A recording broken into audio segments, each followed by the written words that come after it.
आप सब कैसे हैं। आज फिर आपके लिए मैं इंग्लिश का क्लास लेकर आया प्रीपोजिशन, क्योंकि प्रीपोजिशन आपका आज कंटिन्यू चल रहा है और फिर उस पार्ट में अगले पार्ट में मैं लेकर आया हूँ। तो प्रीपोजिशन के बारे में मैंने पिछले एपिसोड में आपको पढ़ाया था, बिलो के बारे में, बीनीथ के बारे में, नीचे यानी कि उसके सेंस क्या निकल रहा था, नीचे अंडर के बारे में पढ़ाया था। लेकिन आज आपको उसी से रिलेटेड मैं कुछ बात बताता हूँ, ऊपर की बात है ना। पर या ऊपर प्यारे बच्चे, क्या है पर या ऊपर। पर और ऊपर के बारे में जब जानना है तो इसमें देखिएगा दो इंग्लिश होता है, एक होता है एभव। क्या होता है? एभव होता है, एक होता है प्यारे बच्चे ओवर। दोनों में डिफरेंस क्या है?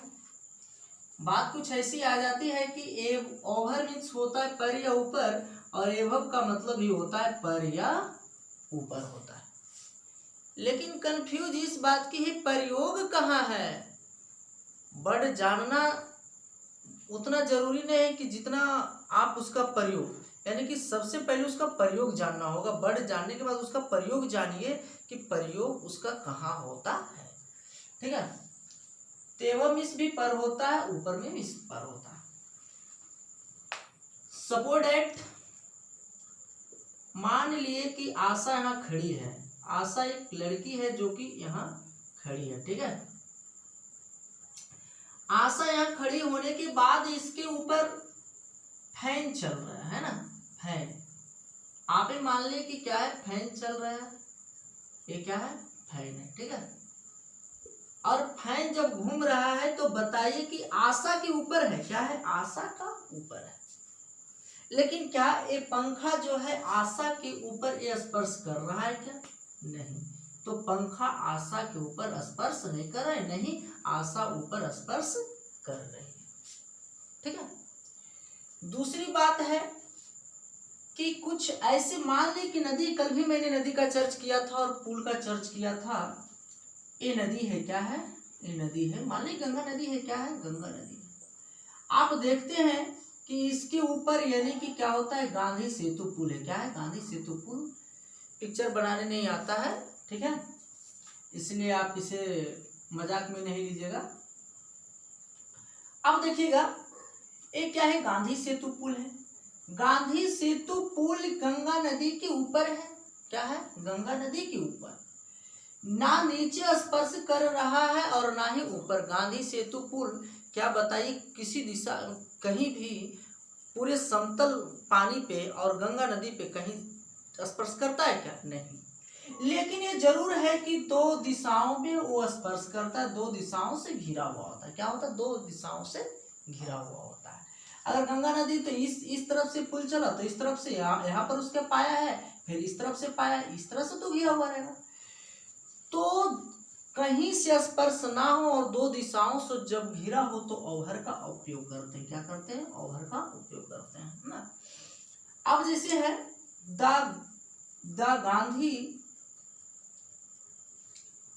Gandhi Setu is over the Ganga. Ganga क्या है? गंगा। गांधी सेतु गंगा के ऊपर है। क्या है? गंगा के ऊपर है, गंगा पर। हाँ, कल मैंने एक सेंटेंस लिखाया था बिलो के से रिलेटेड, आपका लिखाया था ओवर के बारे में। तो आपको लिखाया गया था द गंगा फ्लोज, है ना। तो आप देखिएगा द गंगा वहाँ फ्लोज होता है। क्या होता है? गंगा फ्लो। आपको कल वहाँ फ्लो लिखाया गया था, मिस्टेक हो गया था। मैंने वीडियो बाद में रिव्यू करके देख रहा था तो वहाँ मिस्टेक पता चला था, आप सुधार लीजिएगा। तो क्या है? The Ganga Setu is over the Ganga, sorry the Gandhi Setu is over the Ganga. Gandhi Setu Ganga के ऊपर है ना। अब बात रह गई यहाँ फैन की। फैन भी स्पर्शने का। द फैन इज एभव आशा। क्या है? आशा। पंखा आशा के ऊपर है। क्या है? पंखा आशा के ऊपर है या आशा के ऊपर है। तो ऐसे हालात में आप एभव का प्रयोग करेंगे और गंगा नदी पर जो बांध है, सेतु है, तो ऐसे हालात में आप ओवर का प्रयोग करेंगे। किसका करेंगे? ओवर का प्रयोग करेंगे।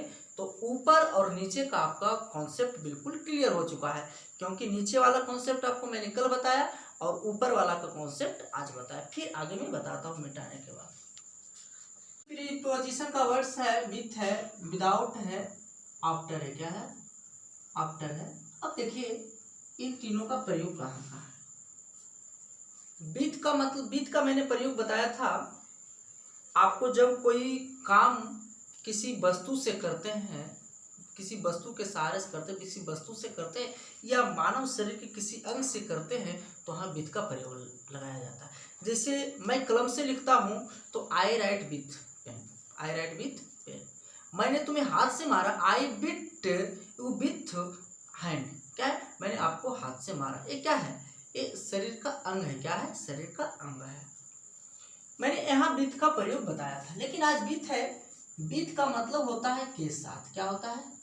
के साथ। विथ का एक सिर्फ आप मीनिंग जानिए, विथ का अर्थ होता है के साथ। के साथ के अर्थ में भी आपको विथ का प्रयोग किया जाता है।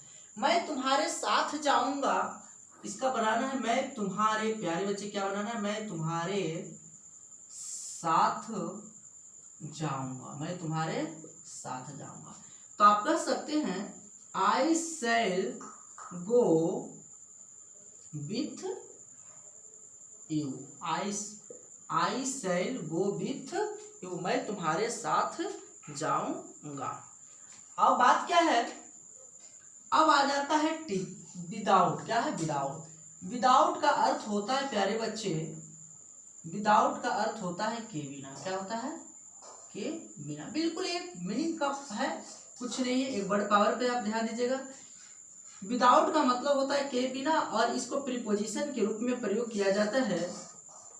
मैं ट्रेन से यात्रा बिना टिकट बुक करूंगा, मैं बिना टिकट के यात्रा करूंगा। तो बात क्या है? आई ट्रेवल, मैं बिना टिकट के बिना, ऐसे लिख सकते हैं, मैं टिकट के बिना या बिना टिकट के ट्रेन से यात्रा करूंगा। क्या है? यात्रा करूंगा। तो आई shall go, I shall travel, travel by train, या लिख सकते हैं without ticket by the train. क्या है? बाय द ट्रेन है। मैं टिकट के बिना ट्रेन से यात्रा करूंगा। तो आप लिख सकते हैं I shall travel without ticket by the train. फिर आप लिख सकते हैं मैं कलम के बिना लिखूंगा, मैं कलम के बिना लिखूंगा, है ना। तो ऐसे हालात में भी आप लिख सकते हैं I shall write without pen. क्या होता है? विदाउट पेन होता है। प्यारे बच्चे आ जाता है आफ्टर। आफ्टर की बात होता है तो आप ध्यान दीजिएगा, आफ्टर का मतलब क्या होता है? आफ्टर का मतलब होता है के पीछे। क्या होता है? के पीछे। और के पीछे में गति को भी दर्शाता है। क्या है? कभी कभी यह गति को भी दर्शाता है। क्या है? गति को भी दर्शाता है। ध्यान दीजिएगा, से मैं तुम्हारे पीछे हूं, मैं तुम्हारे पीछे हूं। I am after you, sorry after आप यहाँ के बाद के अर्थ में भी प्रयोग कर सकते हैं। के बाद। क्या है? के बाद। मैं तुम्हारे बाद हूं, मैं तुम्हारे बाद हूं, तो आई एम आफ्टर यू। क्या होता है? After you. लेकिन अभी आपको मैंने लिखा था के पीछे। क्या है? के पीछे। जब के पीछे के अर्थ में हो तो यह गति को दर्शाता है। क्या दर्शाता है? गति को दर्शाता है। अब जैसे कि मैं तुम्हारे पीछे दौड़ूंगा, है ना। क्या है? दौड़ूंगा। मैं तुम्हारे पीछे दौड़ूंगा। तो पीछे दौड़ने की गति के सेंस में भी आफ्टर का प्रयोग किया जाता है। अब जैसे कि आई शैल रन आफ्टर यू होता है, क्या होता है, आफ्टर यू। आप ये नहीं लिख सकते हैं आई शैल रन यू, ये आपका क्या हो जाता है, गलत हो जाता है। जब पीछे के सेंस में गति को दर्शाता है तो यहाँ प्रीपोजिशन के रूप में आपको आफ्टर देना होगा, ठीक है। आपको कहीं कहीं आपको गति के सेंस में पीछे के अर्थ में आपको आफ्टर के जगह पर बिहाइंड दे देता है, तो ये क्या हो जाता है, गलत हो जाता है। कहीं कहीं बिफोर आपको एग्जाम में दे दिया जाता है, तो फिर क्या है, ये सब बातें गलत है, ठीक है। तो फिर आपको मैं कुछ बताता हूँ।